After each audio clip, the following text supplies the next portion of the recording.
Fellas, first beer, well, yeah, first beer. Not even commercial beer or homebrew, but first beer and first homebrew of 2017. So let's get her poured out and see what she's drinking like. This is, of course, as the title suggests, the Hell or High Water Bitter. Because if you saw the brew day, which is at the start of this playlist, you'll see we had some issues with Beersmith and volumes and whatnot, but that's going to be rectified for the next brew day, which isn't far away. What friggity look at that fucker! So this has had now, what is it, 3 weeks? 3 weeks in the keg, and the carbonation, I can just about see it just releasing off the bottom, just tiny little bits. I don't like to force carb the beer for a couple of reasons. One is I tend to mess it up and end up with it over carbonated, and two, if I'm waiting for it to condition, then just let it steady away, you know. So anyway, it's formed a nice tight head, a nice mocha coloured head as well.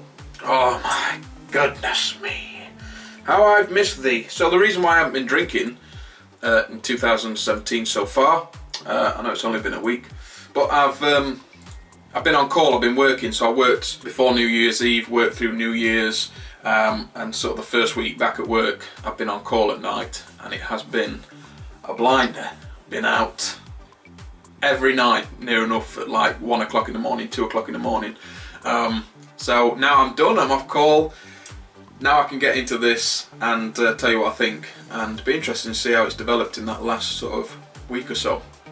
So let's get an aroma. Yeah, it's got a real nice malt presence coming off of it. Heaps of indulgent malt aromas, sticky toffees, caramel. There's a hint of a sweetness coming off of it, which is really working with that toffee, and a touch of like the like we call it here, bonfire toffee, which is a real dark sort of toffee, but just a hint of it. Wow, this ESB's smelling frigging good. So it drank well over Christmas. It had a week in the keg, and then I was sort of into it. It was tasting pretty damn good there. In fact, my mum came round and tasted it, a couple of friends come round and tasted it, and they all said, and not at the same time, but they all sort of said, I think this is the best one you've done. I think I agree with them. This is one of the better ones that I've produced. Anyway, enough waffling on. Cheers, fellas. Here's to 2017.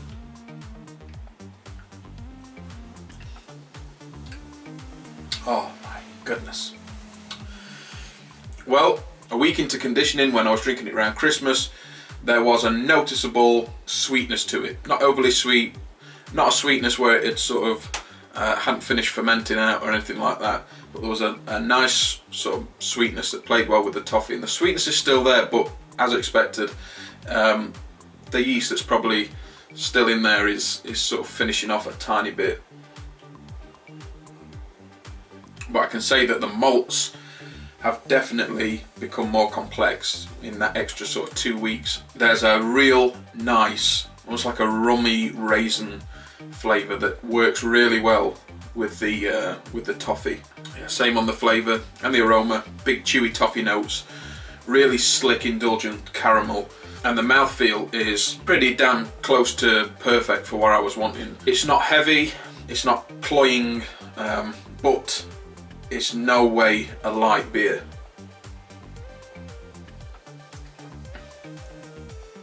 You definitely know you've had a mouthful of it, and it sort of coats the mouth with the malt toffiness, caramelness, and the bittering is bang on.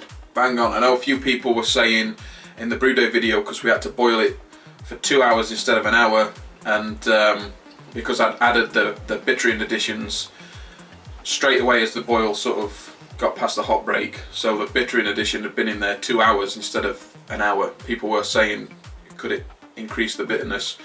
But it hasn't.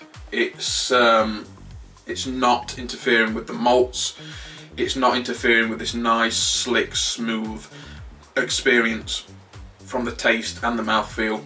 It just sort of adds a nice bit of floral taste at the back end, which I think helps balance these indulgent malts that you're getting off of it, because we added flavouring hops at the back end. I can't remember exactly. There was a 20-minute edition and a steep edition. The pots are still there. That's bad, isn't it? But because of that 2-hour boil, the colour, I was expecting it to be a bit darker, but the colour is bang on. Bang on. Swirl it around and the head comes back. Friggin' awesome. Really, really nice tight bubbles. The carbonation, if I do say so myself, I've done an awesome job on this one. I really have looked after the carbonation. Set it at like 20 psi for a couple of days, but then that's it. Drop it right down to 10 psi. And then when I knew I wouldn't be drinking it for a week, I dropped it a little bit more. So it's on like 8 psi now, so it wasn't sort of increasing the carbonation. Carbonation's perfect and drinking well. So here's the thing, this bitter, if you haven't already seen, I'm sure you have, but Harry's uploaded a video in like the first one in like 6 months. I was talking to him and I was like, come on man, come back, you know what I mean? And so he chucked a video up, and he's you know, said that we're going to be brewing a week on Saturday, a week tomorrow as I'm filming this, the 14th. So I said to him, I know exactly what I'm brewing, this frigging thing again. This is going to be rebrewed, and it's the first time I think that I've done a rebrew of a recipe, especially a rebrew of a recipe that's I'm still going to probably have on tap, hopefully, if it hasn't already gone. But I'm interested to see, and this is why I'm redoing it, I'm interested to see if the malt profile that's in this ESB is all coming from the malt bill, or has that extra hour imparted any more of these sort of caramelly flavours to it. My gut feeling at the minute is that I think it's all down pretty much 95% to the grain bill, because it's not picked up any more colour than I was expecting. I don't think the sugars and that started to catch on the elements through the extra boil. So it's going to be an interesting experiment. So we can get one side by side hopefully and see if it is, and if not, I remember it, how it tastes, and we'll see if that extra boil time has changed the flavour from a normal hour boil.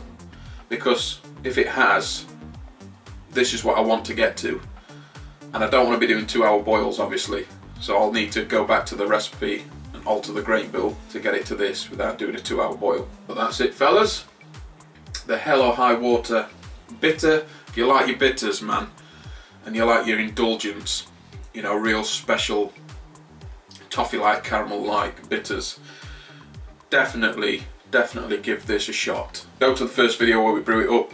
The recipe is in the video, it's contained in the video, because I run through everything, hops, everything. So if you want to try it, friggin' watch that. And that's it fellas, that concludes another playlist. Here's to 2017. Can't wait to get brewing again. Can't wait to catch up with Harry. I ain't spoke to him for friggin' ages properly. A few text messages back and forth, but oh man, it's going to be an exciting year. That's it fellas. So as always, don't forget to thumb this video because you don't want to do. Don't forget to subscribe. That red button down here that says subscribe. Click it, new ops out. It's coming up next. Share the video. Get it out there for all to see. And until next time, I'm out of here. Bye.